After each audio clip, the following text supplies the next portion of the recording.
if I ask a quick question? Do you have a copy of Humanism 3? No. You know, you do follow Humanism 3? It's a framework, yes. Okay, it is your framework. Yeah. Can you, using the document of Humanism 3, debunk a single prescriptive statement that I make? Well, your prescriptive statements were just something you made up based on your personal interpretations of it. And, so secular Humanism 3. Yeah, I was in the middle of talking, Andrew. So it's Humanism 3. If you want to calm down when I'm talking, that'd be great, thank you. Yeah, what you did was you said, I think this is what the manifesto says, so therefore I'm going to interpret it this way and bring my own prescriptions. Well, Andrew, your prescriptions are your prescriptions, and that is literally a straw man because it is your own interpretation of secular humanism, which doesn't align with what everyone else thinks secular humanism is. You claim I don't know what an ad hominem things are. Trust me, I debate flat earthers all the time. But yeah, I don't have to argue against your personal prescriptions. We can just talk about what secular humanism is better for society. None of the things that you mentioned are about society. They're just what you don't like about secular humanism. What I'm just going to ask you is very simple. Humanism. Yeah, what I'm going to ask you, Andrew, is very simple. How long are you going to filibuster, dude? Well, I was literally about to ask a question. If you can calm down and let me finish my sentence, then you can respond. Craig, right, what I am going to ask you is... Chill out, Craig. Stop spurging, Craig. What I'm going to ask you, Andrew... Craig. I'm like 3 words away from the end. Craig. Stop spurging. Calm down. Are you okay? Do you need a moment? We'll get to the question. Go ahead, Craig. Do you need a moment, Andrew? It's okay. Calm down, Craig. If you need a moment to take a breath, that's Go ahead, absolutely fine. Yeah. Craig, this is a great time to ask the question. What I'm going to ask you, Andrew, is because Craig. you failed to do that in your opening, could you explain to us why Christianity is better for society? Yeah. Instead of just attacking your own views of society. So let's make this really simple, right? So Craig says here, he says, well, that's your interpretation of the Humanist Manifesto. Do you see the problem? Yeah. Everybody's going to have an interpretation of the Humanist Manifesto.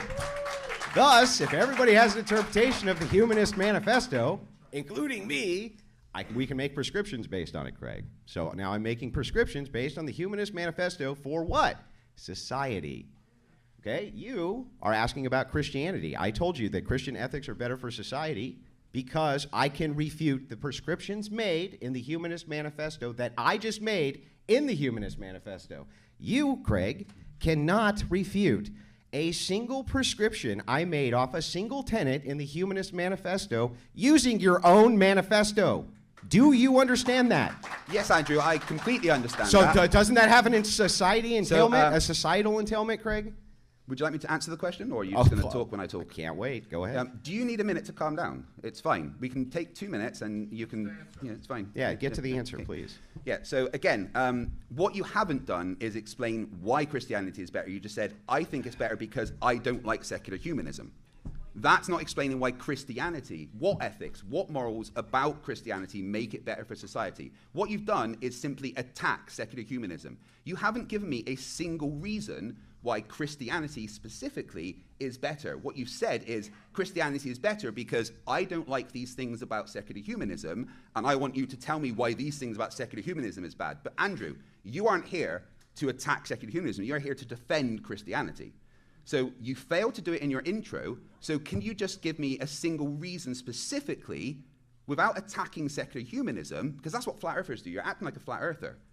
So flat earthers attack the globe instead of saying why flat earth is better. So instead of attacking secular humanism, could you give me a reason why Christianity is the thing that is better for society? Tell me what ethics, what morals. Yeah, because when I make prescriptions based on a humanist manifesto, I can debunk those prescriptions using Christian ethics. You can't debunk those prescriptions using the Humanist Manifesto. Well, go on then, debunk That's them. why it's better. Okay, here, I'll show you. Let's give you an example.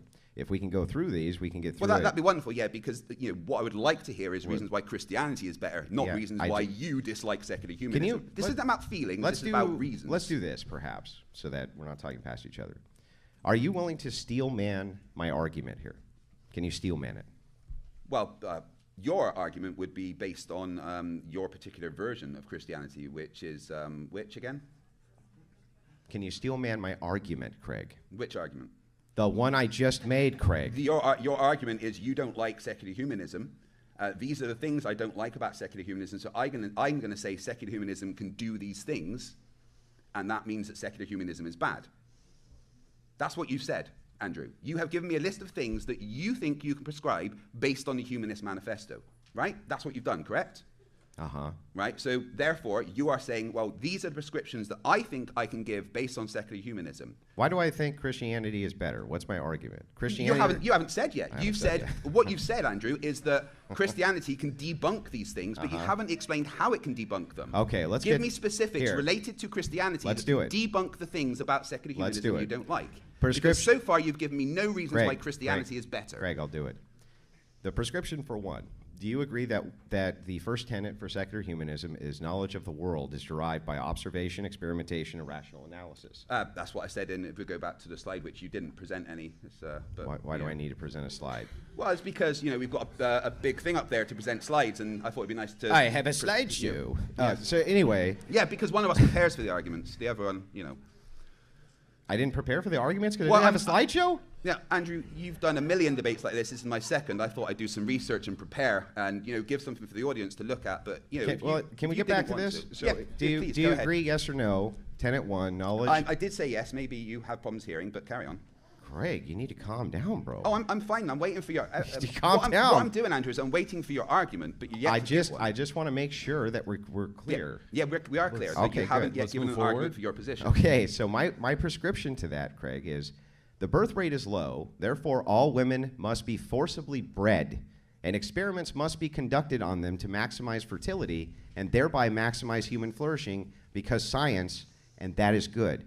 Now, Craig, that's what I read from Tenet 1, right? Can you use any of the tenets in the Humanist Manifesto 3 to debunk that prescription or tell me why that prescription's bad? So still no reasons why Christianity is better. That's what I'm asking here. What you're saying is explain why this is good. Because I've yet to hear why okay, let me explain. You said you can debunk that using Christianity. Then I'll explain. Yes. Yeah. So under Christian ethics, forcibly locking up women and doing horrible things to them would be a violation of God's law. It would be a violation of Jesus Christ's law to man. So because of that, Christians would say, no, you can't lock women up and forcibly breed and experiment on them. You're not allowed to do that, Craig. Now, Craig, I just gave you a demonstration of how Christianity would debunk this. Now, Craig, can you use the Humanist Manifesto to do it? Great. Absolutely. Let's do it. Well, so your prescription is a straw man of secular humanism. It's all right. I can explain why, right?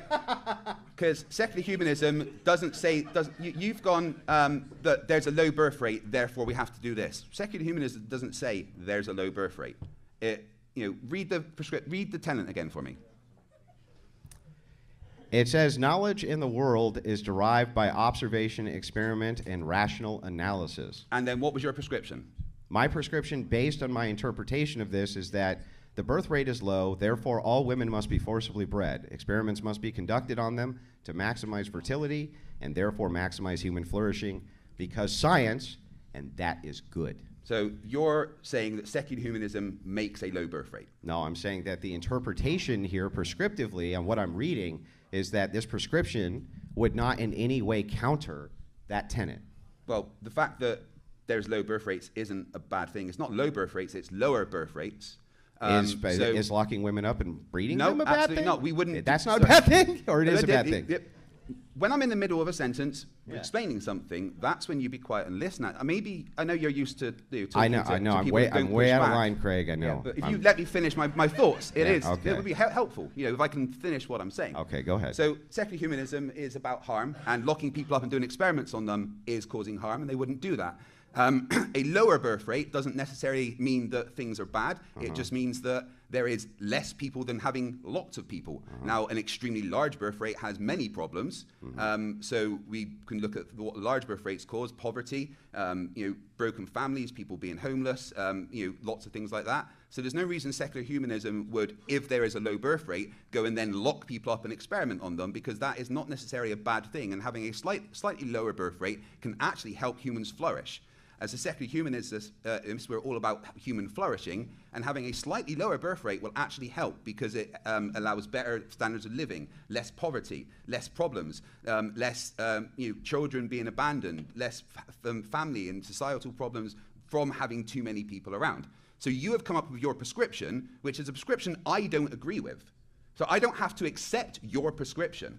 Yeah. Right? Okay, so if I don't have to accept your prescription, I don't even have Yeah. to debunk it. That is your prescription. Yeah. And it's not what any secular humanism would say. In fact, that prescription is a logical impossibility based in secular humanism because it includes doing harm. And secular humanists would not do something that includes harm. So Andrew, whether you realize it or not, and whether your audience realizes it or not, that prescription that you have come from, your interpretation, is a straw man of secular humanism. a prescription's a straw man? Your prescription is, because your prescription is based on interpretation that no secular humanism would come to the conclusion of. It is a logical impossibility that secular humanists would lock people up and do experiments on them. So to think that a humanist manifesto could include that as a prescription means that you have no clue what secular humanism is. Okay. And that's fine. If you Craig, don't know what secular Craig, humanism I've just is. let you ramble for forever, right? So you said... Craig, calm down now. Okay, carry on with your point. Sorry, I've had the red. Here we go. I apologize. Knowledge of the world is derived by observation, experimentation, rational analysis. This is a descriptive claim, correct? Mm-hmm. Okay. Do we make prescriptive claims off of descriptive claims? If you want. If you want. So if I were a humanist and I read that, whose interpretation would it be up to as to how it was applied or what the prescription was? Stop. Hang on. Oh, you asked me a question. Craig. Right. Oh, was I done? Calm down. You asked the question. What I'm asking you specifically is, if it is the case that the person reading it is going to be the person who makes the prescription, okay, then if I make a prescription here and it's not debunked by any of the rest of the Humanist Manifesto and you're going to some external source, in your case, well, you see, there's a logical impossibility because secular humanists wouldn't do that. Yes. It doesn't tell us shit, Craig. I'm giving you a prescription based on your first tenet. Hang on, stop. Based on your very first tenet. I need you to use the actual manifesto itself to tell me how it conflicts with that prescription. What you're doing is you're saying, I don't like that prescription. That's great. Nobody gives a shit what you like. Show me in the Humanist Manifesto where it is that it actually debunks this prescription or says this prescription's wrong or says this prescription isn't humanist. What I'm claiming is that that is humanism. Okay. That is a humanist doctrine. You need to show me within the Humanist Manifesto how it's not. I already did that by explaining that the Humanist Manifesto doesn't say harm. It is about not doing harm. And again, Andrew, you are going back to your own interpretation. Now, secular humanism doesn't have one person's interpretation to take into account. Secular humanism is based on a collective, these shared experiences.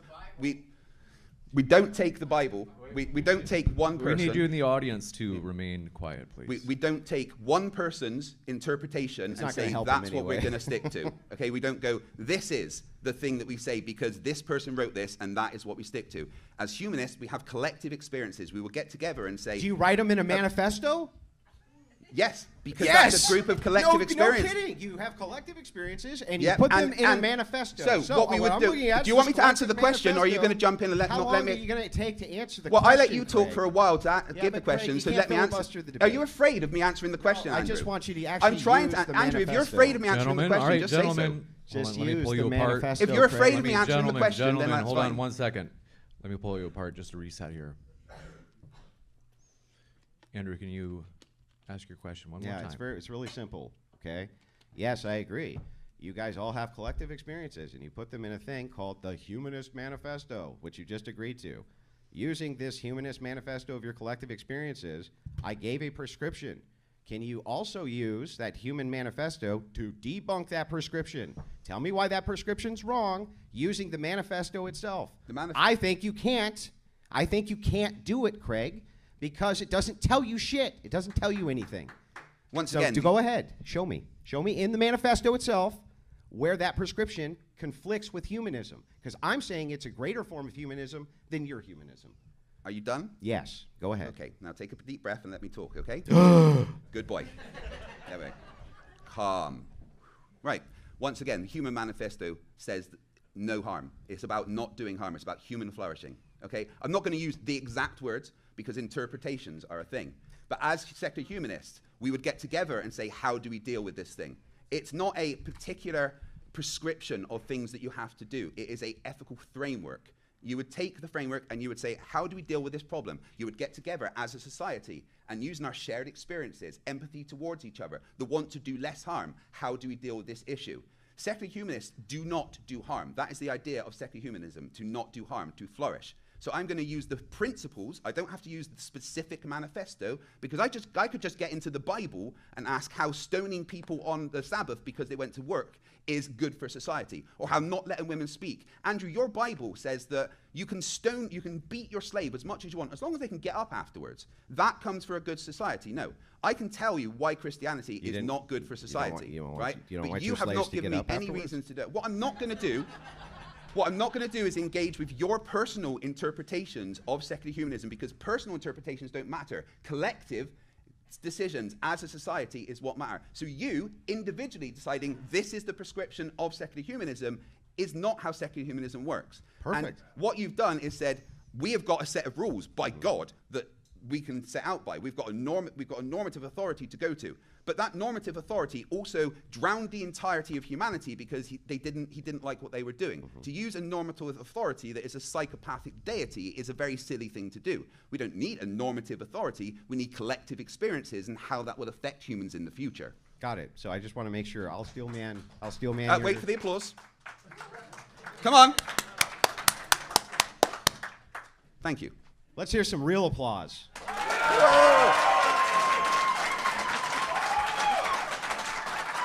All right, guys, come on. All right, my turn. Come on, louder. All right, we'll return come on. to the debate. Hey. We'll return to the debate. Go ahead, Andrew. Never an L. I just wanted to move back to this very quickly. I just want to make sure that I steel man your position in the best faith I possibly can. You've failed so far.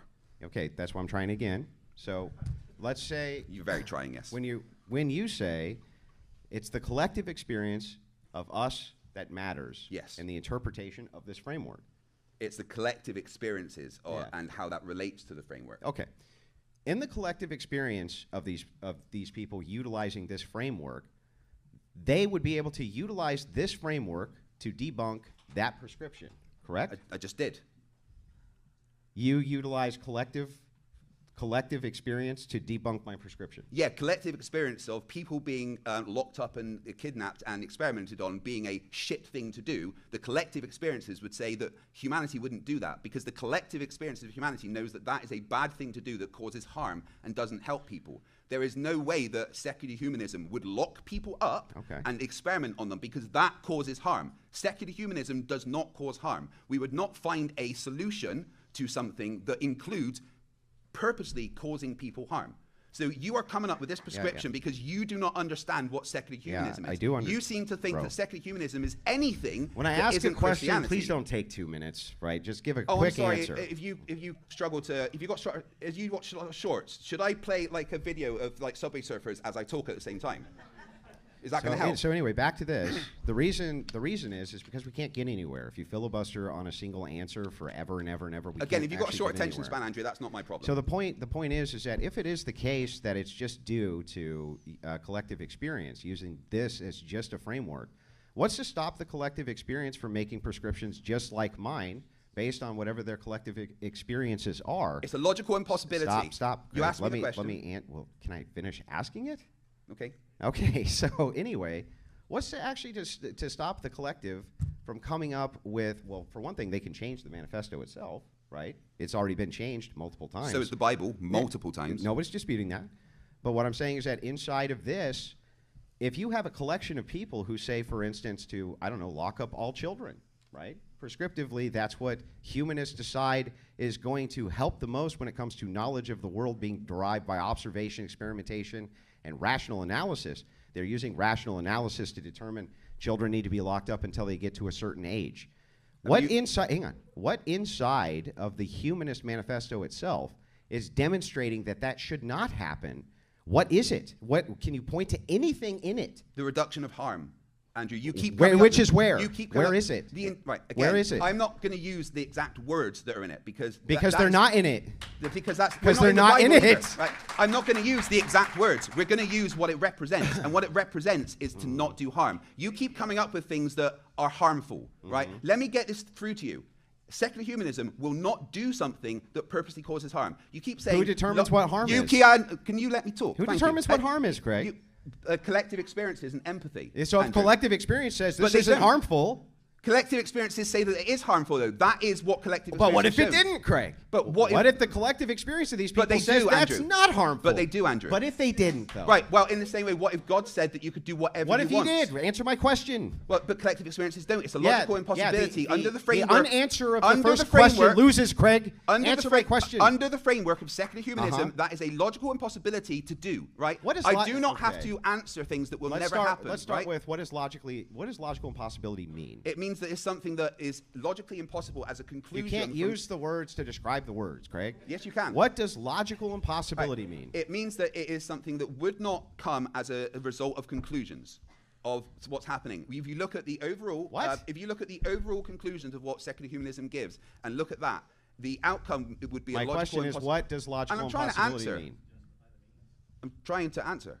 It means that it is something that if you look at the overall conclusions of something and look at it logically, the outcome is an impossibility. If you look at all the conclusions of secular humanism, what it tries to promote, the logical impossibility of locking people up and causing harm comes from looking at those of the entirety of secular humanism. You keep coming up with questions of what if they locked people up? Yeah, what if they did I just that? want to make sure it's not something that would happen in secular humanism. Is Wolverine from the X-Men logically impossible? Wolverine is from the X-Men, specifically the first. No. The character, the Wolverine from the X-Men, the adamantium claws, the healing power system, is that logically impossible?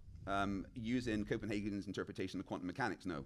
No, it's not logically. So Wolverine is not logically impossible, right? It could exist in a number of universes Got as far it. as we know. But what is logically impossible is that a bunch of people can't get together and change what the meaning of harm is. Well, again... But, Andrew, you are missing the point of what collective experiences show us. We look at collective experiences throughout the world and we can see what harm is. You are just saying, well, what if they changed what harm is? But as humans, we know what Craig, harm what if they change what the meaning of harm is, Craig? You've got 3 words out there, Andrew. Can you answer the damn question, Craig? I'm trying to, Andrew, and if you let me, that would be wonderful. Oh, well, you see, the thing is that without answering the question never gets answered, so we're never going to actually answer the question, because answering the question is an unanswered question. Yep. And what if they change the definition of harm, Craig? Yeah, Andrew, I'm trying to let me answer the question. They won't change the definition of harm. Oh, they won't? No. But Wolverine's logically possible. So, secular humanism looks at what happens as experiences, and throughout humanity, we can know that locking people up and doing harm is a bad thing because it makes bad things happen. It makes people unhappy. It causes harm. It makes society a worse place. What about when it doesn't cause harm, like when we lock criminals up?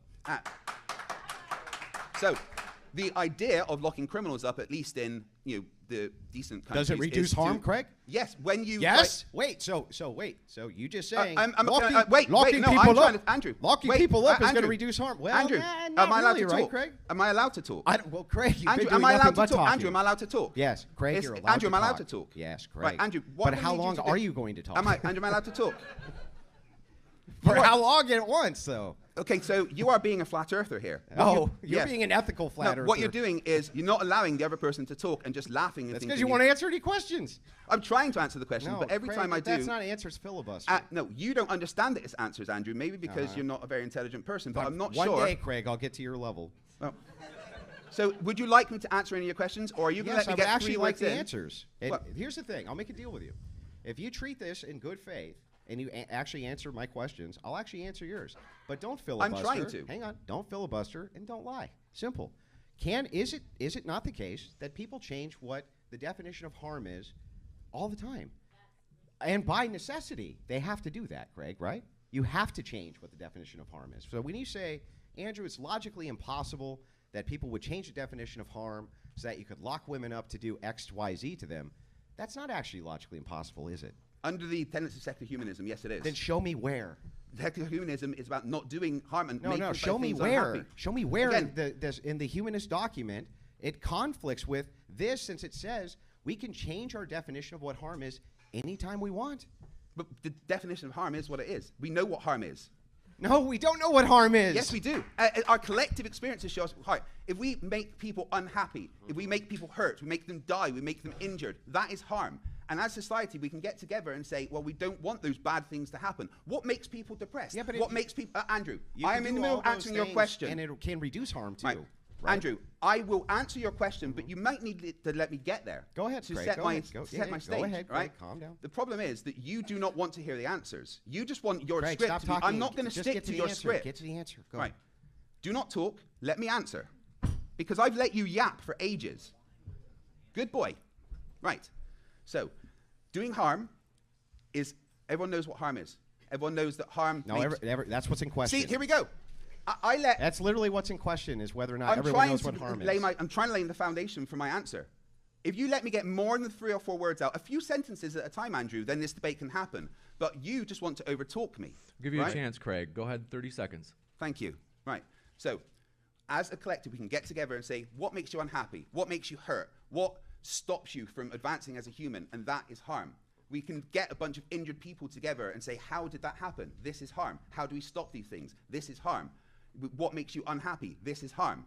And we can look at what makes that happen. You are trying to come up with a situation where harm can just be changed, and we can make harm not mean having harm. But that's not what secular humanism does, because as a society, as a collective as individuals, we would come up with to not do that, to make everyone happy. People aren't going to be happy if we do that. Secular humanism wants people being happy. Okay, then Craig, I just have a simple question for you. When it comes to child transition surgery, right, we have a split on whether or not that's harmful. Who should I side with? Who should I side with? The position of that is something that I wouldn't want to get into, because... am I allowed to get my thoughts out? What about harm? Yeah. My harm! I didn't say I wasn't going to. I would say it's something I wouldn't want to. But again, I'm not allowed to get my words out here. Right. So as a collective society, we would get together and see what happens. And that is going through changes at the moment. Personally, I don't agree with that, right? And the current position within secular humanists seems to be that allowing children to transition is something that causes harm.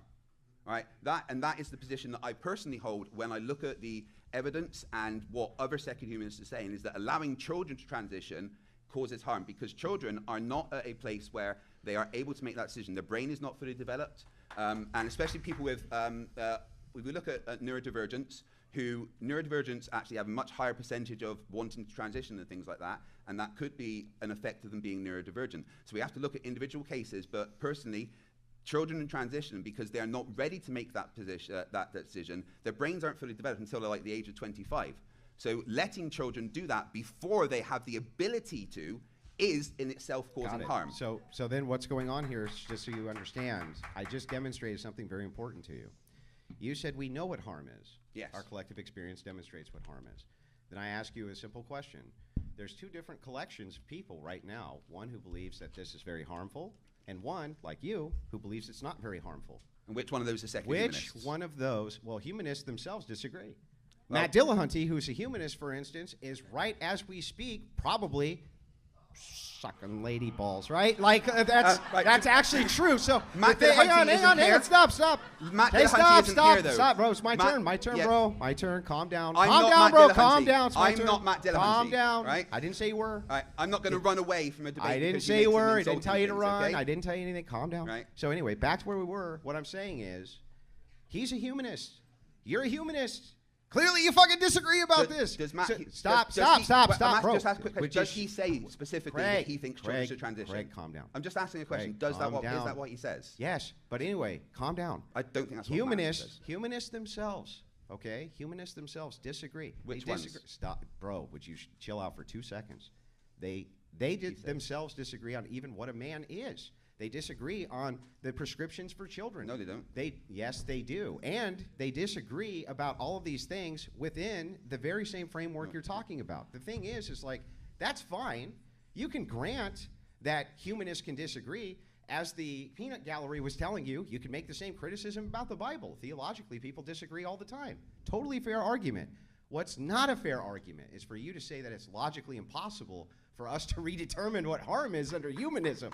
Of course we can redetermine what harm is under humanism. Why couldn't we? Why? Because their collective experiences as humanity show us what harm is. And if we look at what has happened in the past with humanity, and we try to change it to go back to when it was harm, that would go against what secular humanism is. But to be clear, all secular, you are just lumping all kind of LGBTQ stuff as secular humanists. That's not just secular humanists that hold those positions. So you can be someone No, that was is just a LGBTQ demonstration. and not be a secular Yeah, no, humanist. I was So let's demonstrating not mix something, those two not up, making okay? it about LGBTQ. I'm demonstrating that within this worldview, there's disagreement within it. That's fine, right? I'm not making that as a criticism. But just to be clear, that's not a secular humanist view, though. That's just a human view. Craig, I'm not making that the critique. But you just did, though, Andrew. No, you made that critique in front of all these people. Why are you lying? You made that critique. That I made was about harm, the principle of harm. I'm giving you an analogy to the principle of harm and saying, even if you say it's logically impossible for us to change what harm is based on collective human experience, that can't be true, because even we all right now share experiences and disagree about what is harmful based on those experiences. When you say that that's logically impossible, I need that actually demonstrated, Craig. That's what I'm saying to you.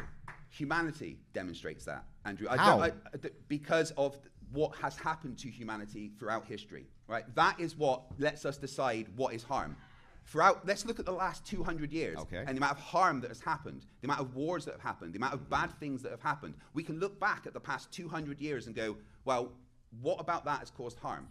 And then we can look to the future to say, well, how can we stop that happening? And if we look at the suffering and the unhappiness and the death and destruction that has come from all the bad things, that a lot of it is because of holy wars and fighting over whatever my particular God says, and we can say, well, how can we make the harm from that not happen? And all we have to do is look at what has happened throughout history and how that affects humanity this is a great to example, get to the Craig. decision. So let's take a look here. When you say war is very harmful, right?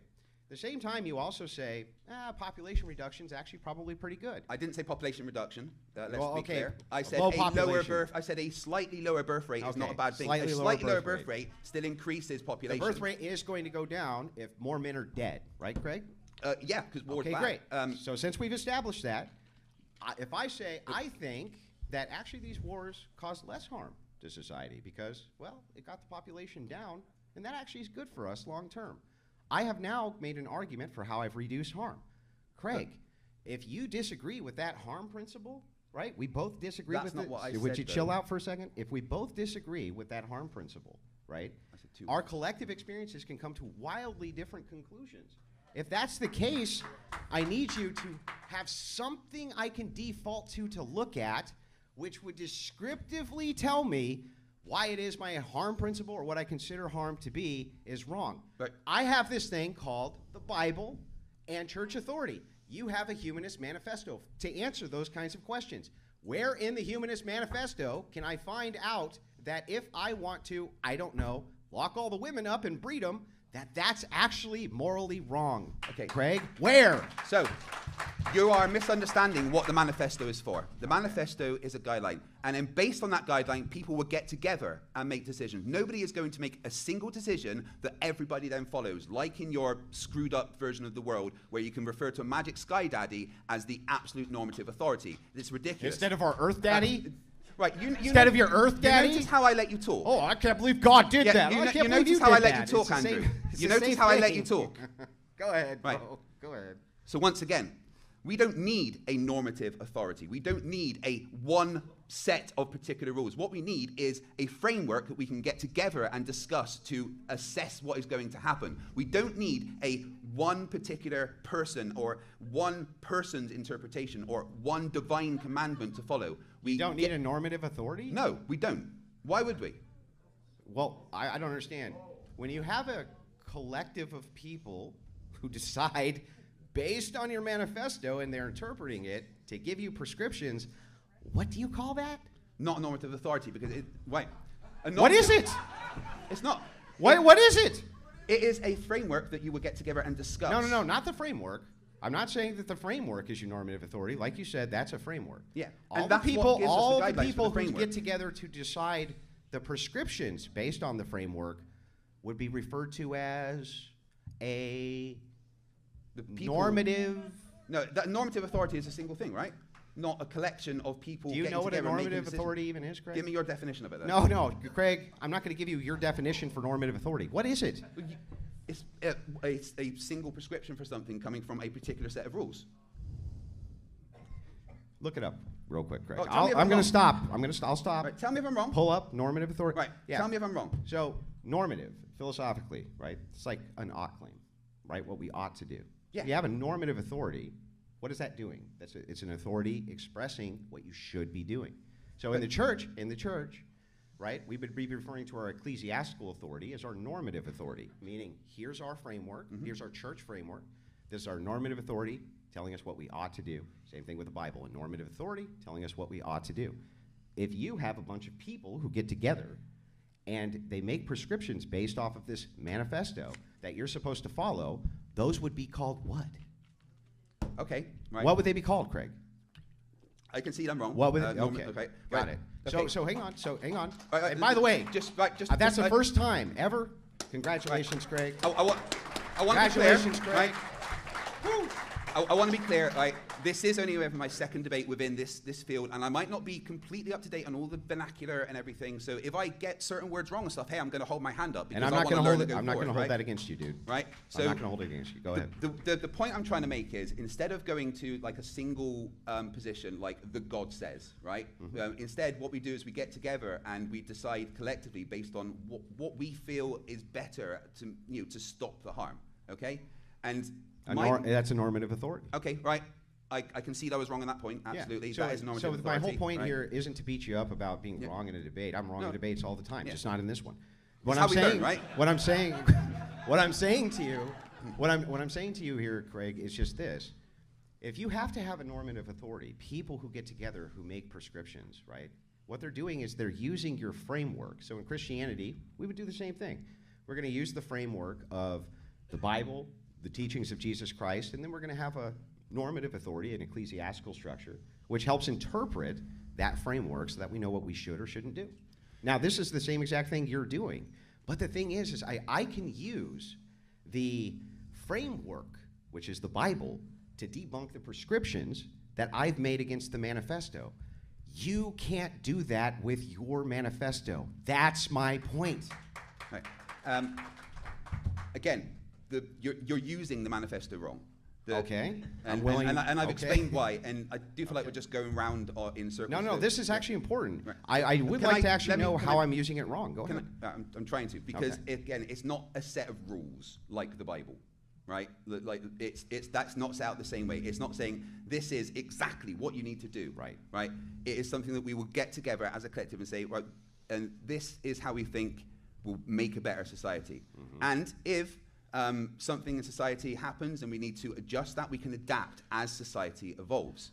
But the overall point of it is to reduce harm and increase flourishing. And you can't do that if you're doing something that is causing unhappiness, causing unhealthiness, causing injury, and feelings of not being happy. That is against what the secular humanism. So this makes sense. Goes, so right? What you're saying, and I'm just going to steel man again to make sure I'm not getting it wrong. I don't want you to say I'm straw manning you.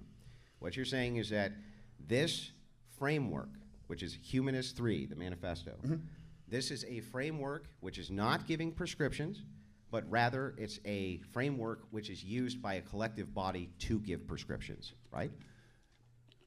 I wouldn't say prescriptions, more... What you ought to do? No. No. What is better for helping society? Well, should we do what's better? Again, it doesn't try to give rules. It doesn't try to say this is exactly what you should do. I'm not saying it does. Right? It just says if you want to have a healthier society, then this is the way to do it. So it's being interpreted, right? By a collective, yes. Okay, got it. Right. So if a collective of Christians interpret this to say, under 1 here, that knowledge of the world is derived by observation, experiment, and rational analysis, if the prescription they come up with is the birth rate is low, therefore all women must be forcibly bred, why are they wrong? Because they would have to show why birth rate is a bad thing for lower birth rate is a bad thing for humanity. Why would they have to show that? There's nothing in the manifesto, the guiding stone from which they're making their prescriptions, that says that in any way contradicts with the framework itself. Well, what we would do in that case, again, as humanists, we would get together and we would say, is this going to cause harm? Then yes. Well, then we won't do that.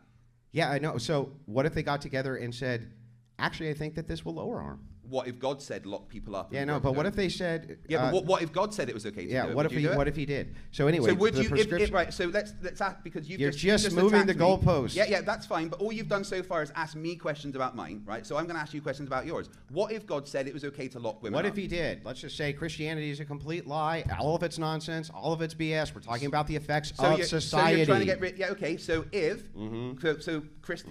how would Christianity deal with this then? If we said, okay, there's a lower birth rate, let's lock people up and experiment on them to make higher birth rates, what would Christianity say about Our that? ecclesiastical authority would say you're not allowed to do that. Which one?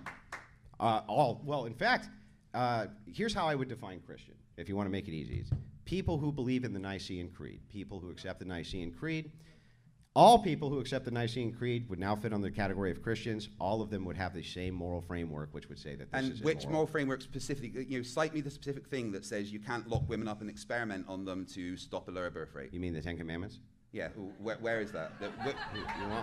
You want me to pull up the Ten Commandments for you? Then go to the other 260 rules as well.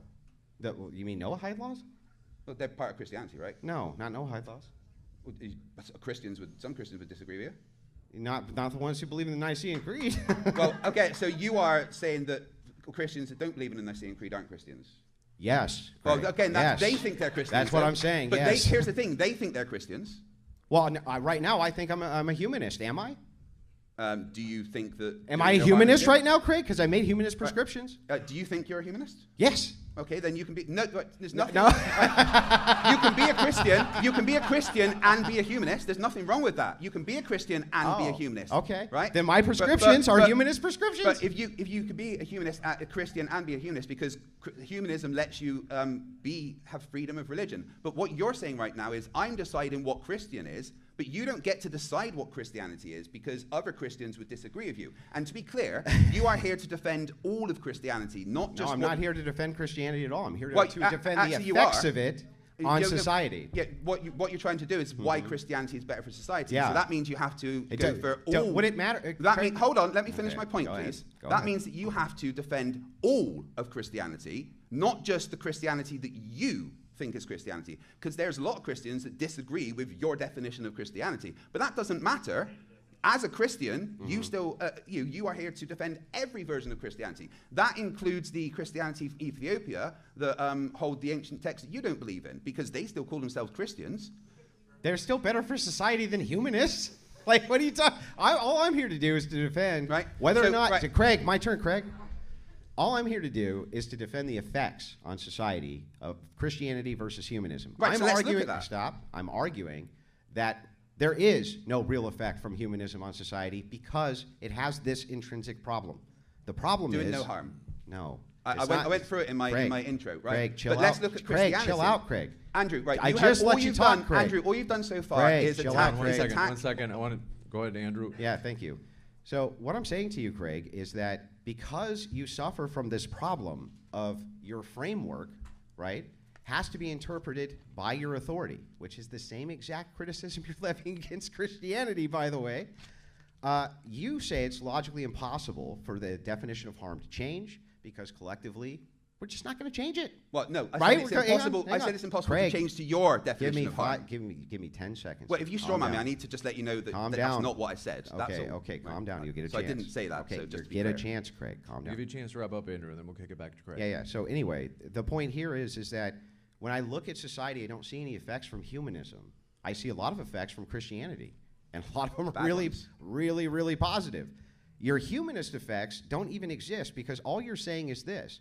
We use this like manifesto, this loose document of ideas that anybody, including a Christian humanist, can come up with the prescription that we're going to lock women up and forcibly breed them, and you can't actually use your framework to tell them why that's wrong. You have to appeal to something outside of it.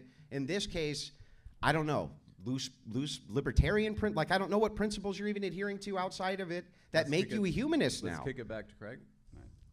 So individual autonomy prioritizes human welfare. There is nothing about human welfare that says locking women up and experimenting on them is good. There's nothing that doesn't.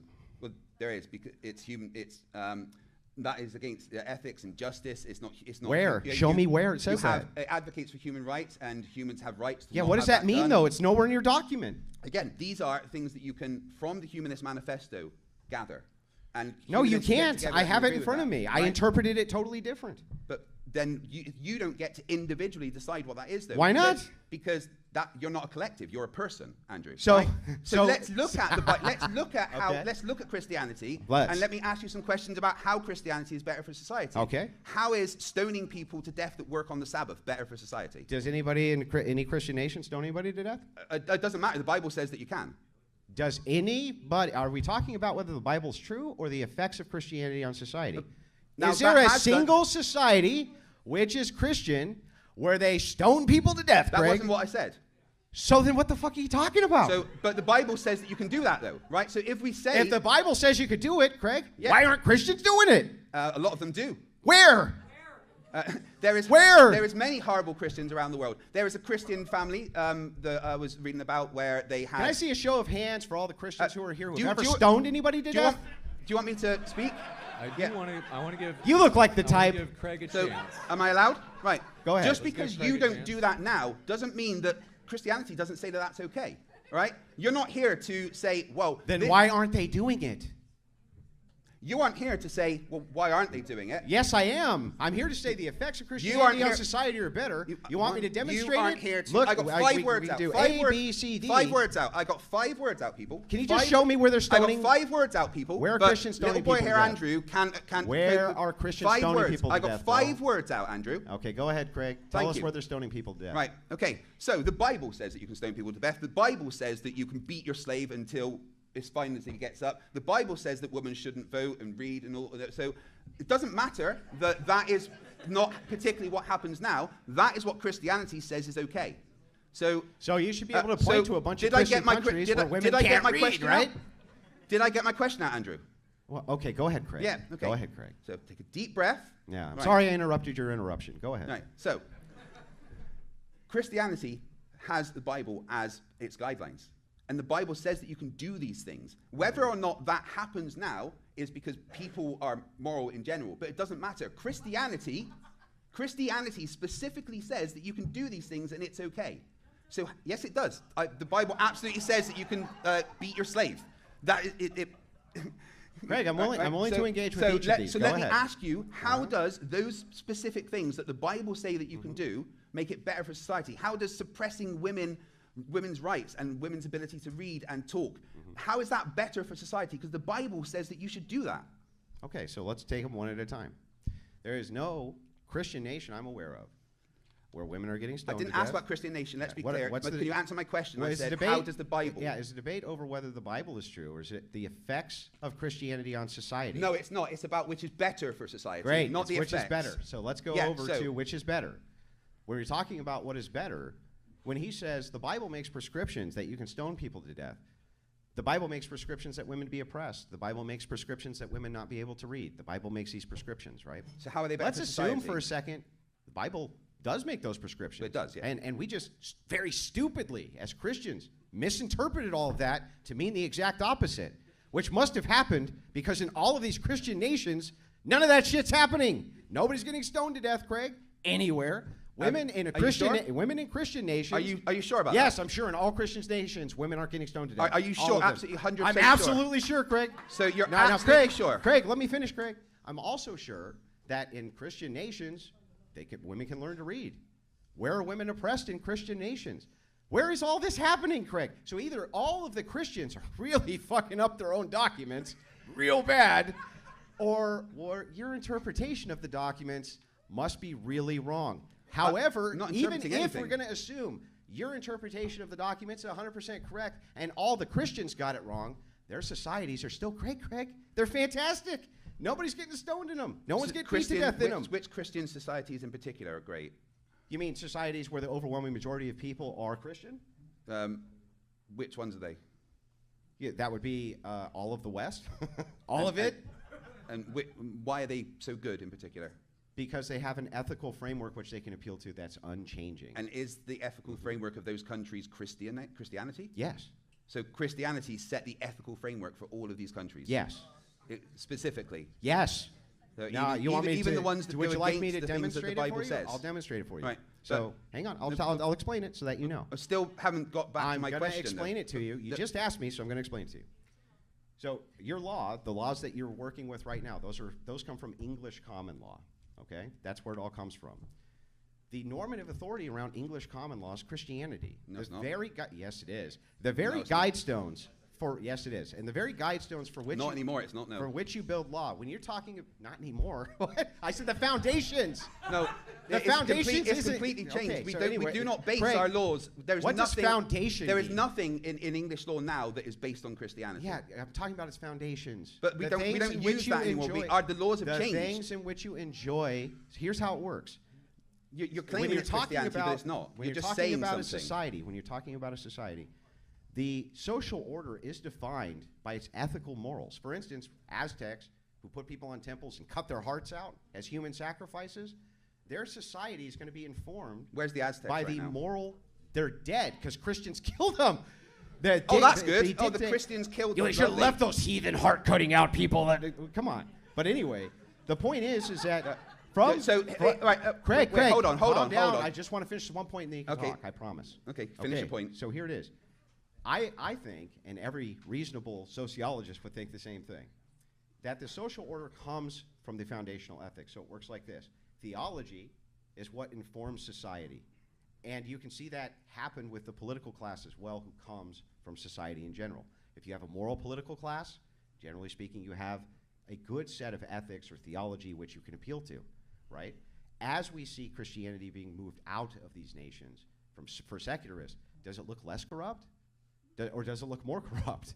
Well, I say it looks more corrupt because they no longer have the ethical foundations to appeal to. They don't have the theology to appeal to. It doesn't even matter if it's true.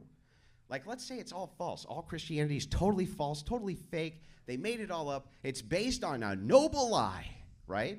But everybody believes it, and so it gives you all these great outcomes, right? Why would a humanist even argue that? Why would you even want to argue with it? It makes no sense to me.